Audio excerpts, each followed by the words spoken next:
How to fix host connection timeout in ARC. So there are a few things you can try to potentially help you with this problem.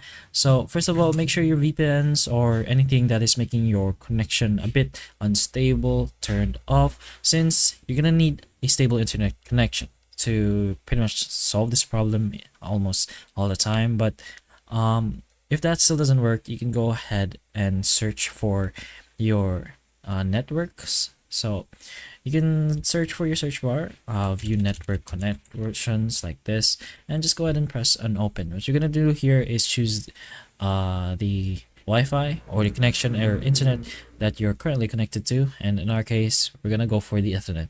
So go ahead to your properties and then go to Internet Protocol version 4 and make sure it's on obtain an IP address automatically for that top one here, and for the bottom one you can use the following DNS server addresses.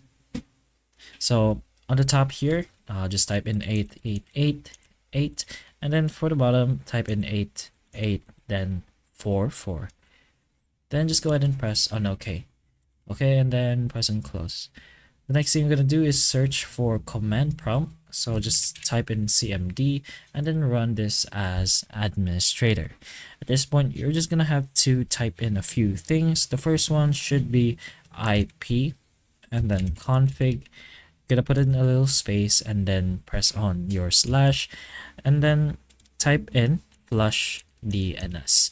Just go ahead and press on enter, and then the next one you're going to type is going to be net sh space winsock and then space again reset.